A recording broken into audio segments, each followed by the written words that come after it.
How about you? Welcome, everybody. I'm Neil Cavuto, and today Barack Obama making it clear and removing all doubt this Republican dithering over deductions for the rich, not enough, not even close. We either raise their tax rates or we might as well all jump off the cliff now. Listen to this.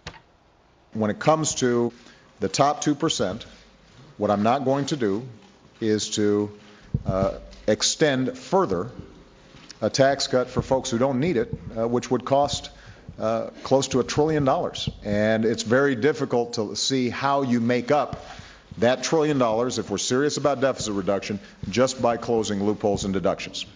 All right, did you hear that? That's about as close to unequivocal as this president has ever been on the tax issue. Limiting deductions, ending write-offs, removing credits only get you so far, and not nearly as far or likely to raise nearly as much dough as simply slapping those old Clinton-era tax rates right back on the wealthy. Now, let's just say Republicans do not quite see things that way. Speaker John Boehner refusing to even consider a rate hike, which puts the prospect now of an end-of-year deal to avoid a cliff looking more like a chasm. To public debt watcher Gretchen Hamel on how big a chasm. Gretchen, what do you think? Well, I think the president did double down on raising taxes today, and I think he's taking the easy way out. He didn't talk very much about spending. He had a casual mention of cutting spending and addressing entitlements, and those are the drivers of our debt. We have to be clear that his starting offer is $1.6 trillion in raising taxes. We had a $1.2 trillion deficit just in last year. I don't think this is a one-sided problem, and we need to talk about the other side of the equation. Well, there's no doubt about that, but something happened between a negotiating tack and then removing the other argument, the spending argument, and the $1.6 trillion, insisting that it be a rate cut or all but insisting that or rate hike. He has removed all doubt about where these negotiations should go.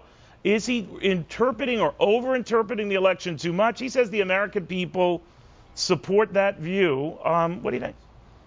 I don't think the American people support that view. In his own campaign, David Axelrod came out and said the president does not have a mandate. The president did a mandate to raise taxes. He was just the other option on the table when people didn't have enough confidence to vote for Mitt Romney. This vote wasn't a vote to raise their taxes. This was just a vote to move forward with where we're going as a nation and try to have some bipartisan works. Well, I don't think we're going to get that now. And I'm not exclusively blaming the president, not exclusively blaming Republicans. I am saying that they are miles apart. Now, you can cover a lot of ground in, another month and a half or so, but you've got a lot of ground to cover.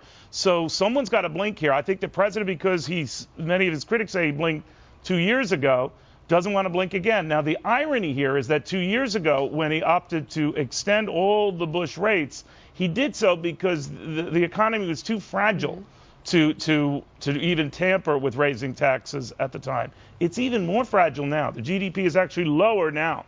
So what gives?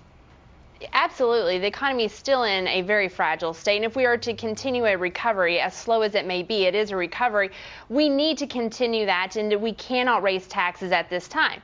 Politically, looking at this, Republicans can't raise the tax rates. That would be damaging to them 2 years from now. Well, do they sense that they have wiggle room, Gretchen, on the deductions and allowances? I've heard some say the president's wrong on this, that the $1 trillion, you can easily start talking dough like that if you remove a lot of these various allowances and breaks. I don't know what's true, but how is it being sold? I guess as we start to see how they're going to roll those loopholes out, I mean, there's a lot of corporate welfare that's built into the tax structure. We haven't actually reformed the tax code since the 1980s. The internet wasn't even around back then.